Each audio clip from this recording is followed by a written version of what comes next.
right, listen up because this is important. I want you to take a moment and ask yourself, are you the one who can't handle criticism? Now, before you go getting defensive, just hear me out for a second. We all have that natural instinct, right?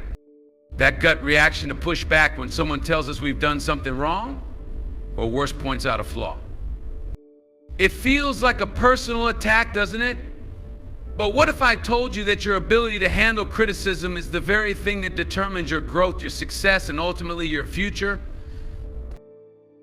Now, don't get me wrong. It's not easy. It's uncomfortable. It makes your heart race and maybe even your palms sweat. But here's the truth you need to hear. Every piece of criticism is a gift. Every single one. Because without it, how would you ever know where you're falling short?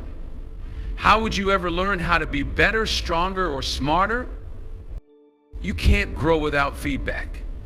And if you're avoiding it or shutting it down, you're holding yourself back from becoming the person you're meant to be. So, right now, I'm going to ask you to dig deep and really think about something. Are you ready to hear the truth about yourself, no matter how hard it is? Are you ready to stop running from the feedback that could change your life? Because trust me, it's not about you being perfect, it's about you being real. And the only way to be real is to accept the good, the bad, and the ugly. Criticism isn't your enemy, it's your biggest ally. Are you ready to face the truth, no matter how uncomfortable? Let's go. You struggle to empathize with others. Empathy is one of the most essential qualities that define healthy relationships and emotional maturity. It's the ability to step outside of your own world to truly understand and feel what another person is going through. And yet, one of the clearest signs of narcissistic behavior is a lack of empathy. If you struggle to empathize with others, you might not even realize how it's affecting your connections, relationships, and ultimately your own growth. The inability to empathize with others doesn't just hurt those around you, it also prevents you from living a fulfilled, connected life. When we think about narcissism, we often picture someone who is self-centered, vain, or constantly seeking attention. But the truth is, narcissism goes deeper than that. At its core, narcissism thrives on the inability to genuinely connect with others on an emotional level. Narcissists often view others through a lens of how they can serve their own needs, desires, and interests, rather than seeing others as individuals with unique emotions, struggles, and experiences. They may be quick to talk about their own problems or achievements, but lack the interest or capacity to fully understand or support others when they need it. If you're someone who tends to focus primarily on your own needs and struggles without taking the time to understand the feelings or perspectives of others, it's likely you're struggling with empathy. This lack of empathy can manifest in many ways. One of the most common signs is that you may have a tendency to disregard the feelings of others. For example, if a friend opens up to you about a difficult situation they're facing, you might find yourself brushing it off or changing the subject to focus on your own life. Or when someone expresses hurt or frustration, you may dismiss their emotions or invalidate their experiences. You may even think, why are they acting so sensitive? I don't understand why they're making such a big deal out of this. But empathy isn't about agreeing with someone's perspective, it's about being able to understand and respect how they feel, even if their emotions are different from yours. Another way this lack of empathy can show up is through emotional manipulation. Narcissistic individuals often lack the ability to understand others' emotions and use this to their advantage, intentionally or unintentionally.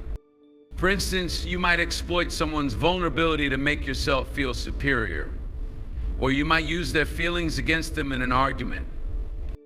If this sounds familiar, it's an indication that you've lost sight of what it means to treat others with compassion and respect. When you don't empathize with others, your relationships suffer.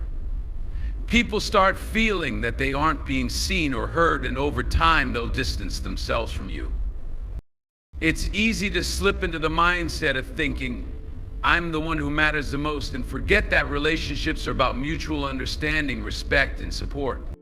If you found yourself in situations where you're constantly surrounded by shallow interactions or where your connections with others feel strained or surface level, this could be a direct result of not investing in empathy. Moreover, when empathy is absent, it becomes difficult to understand your own emotions too. Without being able to connect with the feelings of others, you may struggle to identify your own emotional needs.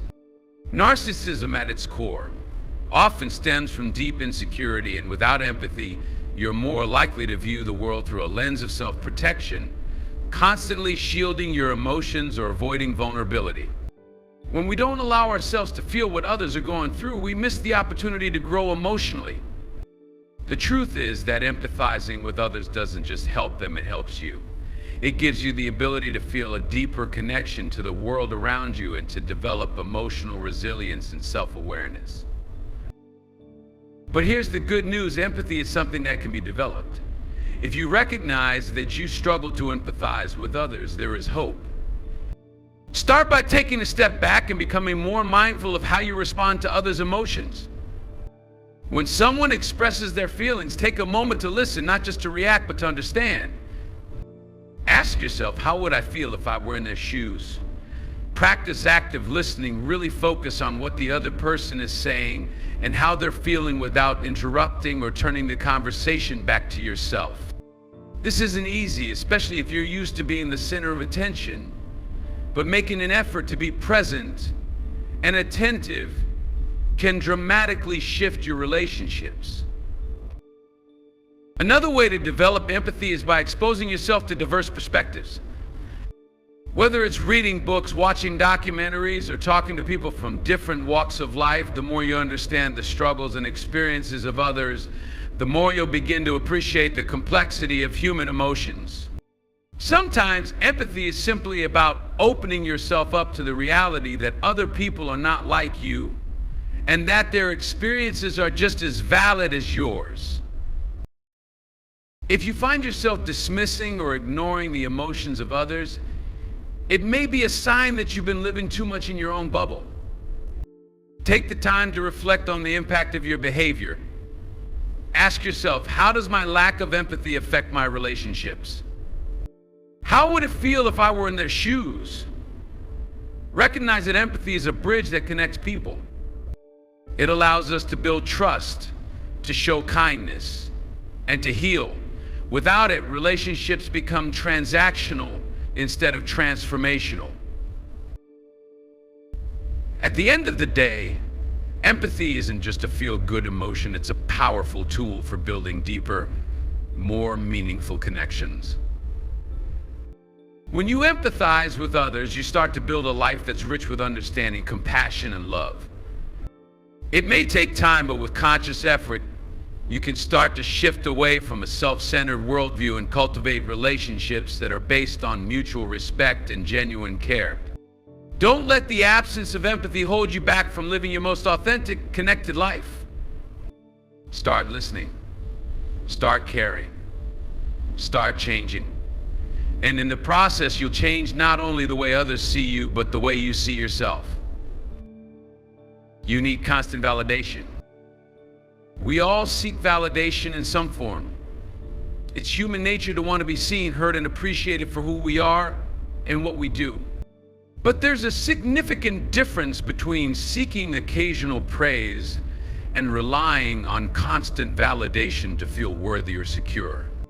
When you need constant validation, you're often setting yourself up for emotional instability, and you may find yourself trapped in a cycle of never feeling truly fulfilled or enough. This behavior is one of the hallmark signs of narcissism, though many don't realize how deeply it can affect not only their own self-worth, but also their relationships with others. If you're constantly seeking external validation, whether through likes on social media, compliments from others, or constant affirmation from friends and family, it means you've placed your self-worth in the hands of others. The problem with this is that external validation is fleeting. It's like a temporary fix to a deeper underlying need. Every time you receive it, it feels good for a moment, but then it fades away, leaving you craving more. You might find yourself constantly refreshing your social media feed, checking for new likes or comments, or seeking praise for your accomplishments. You may even find that the need for validation affects your actions, doing things not because they're meaningful to you, but because you want the approval or recognition of others. At its core, the constant need for validation stems from a lack of internal security. When you depend on others for your sense of self-worth, you are essentially giving away your power. You place the keys to your emotional well-being in someone else's hands, and let's be real, people aren't always going to affirm you the way you expect them to. Sometimes you'll be ignored. Other times you may even be criticized. If your self-worth is entirely dependent on these outside opinions, it becomes easy to feel deflated or lost when you don't receive the validation you desire. This can lead to feelings of anxiety, depression, and low self-esteem. You're constantly chasing a high that never lasts. It's an emotional roller coaster, one that can leave you feeling drained and dissatisfied. Narcissists, in particular, thrive on external validation. They crave admiration, attention, and praise because their sense of self-worth is fragile and dependent on how others perceive them. It becomes a cycle. They do something to impress others, receive validation, and then feel temporarily validated. But it's never enough. There's always a hunger for more. It's the same with social media. The likes and comments are addicting. They're a quick hit of dopamine, making you feel good for a moment, but then it quickly fades, and you find yourself checking again, looking for the next hit. This need for constant validation can make you feel as though your worth is tied to external approval, and when it's not there, it can cause deep feelings of inadequacy. The thing is, when you rely on others for validation, you're essentially ignoring your own voice. You might start basing your decisions and actions on what others will think rather than what truly aligns with your values, passions, and purpose. Your life becomes an endless pursuit of approval, and it distracts you from developing a sense of personal fulfillment. You may get stuck in a cycle where your choices are made with the goal of impressing others, but that satisfaction is always short-lived. You don't give yourself the freedom to make choices that are authentic to your own desires, but instead you're constantly molding yourself to fit into a role that garners praise. The truth is, the constant need for validation can be isolating. Even if you're surrounded by people who are supportive and encouraging, it's never enough. You'll always feel as though something's missing because you haven't built the emotional foundation that comes from knowing deep down that you are enough. If you constantly need validation from the outside world, you're never giving yourself the opportunity to discover and believe in your intrinsic worth. It's like trying to fill a cup with holes. It's a never-ending cycle of feeling empty. But here's the good news: you don't have to stay stuck in this cycle. The key to breaking free from the need for constant validation is to start building your internal sense of worth. This begins by acknowledging that you are valuable not because of what others say about you, but simply because you exist. You have unique gifts, talents, and qualities that make you who you are. And those are worth celebrating regardless of anyone else's opinion. Start by practicing self-compassion. Be kind to yourself when you make mistakes and celebrate your victories, big or small. Don't wait for someone else to recognize your worth. Learn to see it for yourself. Instead of looking for approval from others, focus on cultivating a deep connection to your own values and what matters most to you. When you make decisions based on what aligns with your true self without needing external affirmation, it strengthens your confidence and helps you realize that you don't need others' opinions to validate your worth. Another important step is to recognize and challenge the beliefs that have been ingrained in you. Maybe you've grown up in an environment where validation was tied to achievement or appearance. Perhaps you've been taught that your value is based on what others think of you. It's time to rewrite those beliefs. Start asking yourself, why do I need this validation? What is it that I'm seeking? Often the need for validation stems from an inner insecurity or fear of rejection. By facing these fears head on and working through them, you can begin to heal and build the confidence that doesn't rely on external opinions. Lastly, take the time to reflect on your relationships. Are you surrounding people who genuinely support you, or are you chasing approval from those who don't appreciate you for who you truly are? Healthy relationships should be based on mutual respect, trust, and support, not just on how much you can impress or please others. When you stop needing constant validation, you allow space for authentic connections where you can be your true self without pretending or putting on a show for the world. You can't handle criticism. Criticism is one of the most challenging aspects of personal growth. It's easy to feel defensive, hurt, or even angry when someone points out a flaw or something we've done wrong. However, the inability to handle criticism is often a sign of deeper issues, particularly when it comes to narcissistic behavior. If you find yourself unable to accept constructive feedback or constantly feel threatened by criticism, it's time to take a step back and evaluate how this is impacting your life and relationships. At the core of a narcissistic personality is a fragile ego. When someone criticizes a narcissist, it feels like an attack on their very identity.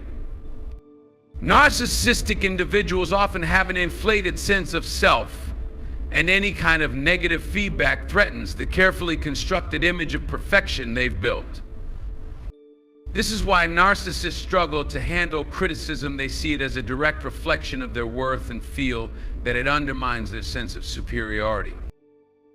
When you can't handle criticism, it leads to defensiveness. Instead of listening to what's being said, you react emotionally. You may find yourself lashing out in anger, denying any faults, or shifting the blame to others. This is a knee-jerk reaction that stems from the fear of being exposed as imperfect or flawed. If you find yourself doing this frequently, it's important to recognize that these reactions are not helping you grow. Instead, they're blocking opportunities for self-awareness and improvement. No one is perfect. Everyone has room for growth, and constructive criticism is a powerful tool for that growth if you're willing to accept it. Another issue with being unable to handle criticism is that it can isolate you from others. People who don't take feedback well often become defensive and withdrawn, which can damage relationships. If you're constantly pushing back against others' observations or advice, it can create friction. Instead of fostering trust and open communication, you create a dynamic where others feel they can't be honest with you for fear of triggering an explosive reaction. Over time, this erodes the foundation of healthy relationships and leaves you feeling disconnected from those around you. Moreover, when you can't accept criticism, you miss out on valuable insights that can lead to growth. We all have blind spots, areas of our lives where we may not be aware of our own shortcomings or behaviors. Sometimes it's the people closest to us who can see these blind spots, and they offer feedback because they care about us and want to see us succeed. When you shut down that feedback, you close yourself off to opportunities for personal development. You also limit your potential by refusing to learn from mistakes and refine your approach. Being unable to handle criticism is also linked to an overinflated sense of self-worth. Narcissists often believe they are above reproach and that they should be admired and adored by others. When faced with criticism, they may take it as an attack on their value as a person. The truth is, no one is above criticism. We all have room to improve, and we all make mistakes. Being able to accept criticism with grace and humility is a sign of emotional maturity. It shows that you're willing to recognize your flaws and work to become a better version of yourself. If you found yourself reacting negatively to criticism, take a moment to reflect on why that is. What is it about the feedback that feels so threatening? Is it because you fear being seen as imperfect or not good enough? Are you concerned that someone will stop liking you or respecting you if they see your flaws? These are natural fears, but they can prevent you from growing into the person you're meant to be. The reality is that everyone has flaws and makes mistakes. When you accept that, it becomes easier to receive criticism without feeling personally attacked. You realize that criticism isn't about you as a person, it's about helping you improve your actions, behavior, or work. One of the best ways to handle criticism is to reframe it. Instead of seeing criticism as a negative experience, try to view it as an opportunity to learn and grow. When someone gives you feedback, ask yourself, what can I learn from this? How can I use this to improve? This shift in perspective transforms criticism from a threat into a tool for self-improvement. It allows you to take a step back, assess the situation, and approach the feedback with a mindset of growth rather than defensiveness. It's also important to practice self-compassion. Acknowledge that it's okay to make mistakes. It doesn't mean you're a failure, it means you're human. When you can accept criticism without internalizing it as a judgment of your worth, you'll be able to approach it with a clear mind and a calm demeanor. Rather than reacting emotionally, you'll be able to listen, learn, and make positive changes. Over time, learning to handle criticism will not only improve your relationships, but will also help you grow as a person. It's a sign of strength and emotional maturity to be able to accept constructive feedback with grace. When you open yourself to feedback, you allow yourself to become the best version of yourself, someone who is capable of learning, adapting, and thriving. Criticism is not the enemy. It's the tool that can help you sharpen your skills, refine your character, and move closer to the person you are meant to be. So, the next time someone offers you criticism, instead of pushing back or feeling insulted, take a deep breath and listen. Recognize that this feedback is not a reflection of your worth, but an opportunity to grow. Respond with humility, reflect on what's being said, and use it as a stepping stone on your journey to self-improvement. When you can handle criticism, you unlock your potential for greatness and open the door to deeper, more meaningful relationships. You always make everything about you. A narcissist sees every conversation as an opportunity to talk about themselves. The issue is that relationships should be a two-way street. But if you catch yourself always bringing the conversation back to your experiences, your struggles, and your accomplishments, take a step back and reflect. You might not be aware of it, but this is draining to those around you. People want to be seen and heard too. So ask yourself, when was the last time I asked someone else how their day was, or really listened to their story? It's about shifting from me to we, from focusing on yourself to focusing on others. You have a lack of accountability. If you can't admit when you're wrong, or if you always shift the blame onto others, you're doing more harm than good. Narcissism is rooted in a refusal to take responsibility. When things go wrong, a narcissist will find a way to point the finger elsewhere. But the truth is, we all make mistakes. Owning up to them is what makes you strong. When you admit your mistakes, you're not weak, you're mature. So stop blaming others, take responsibility for your actions and grow from it.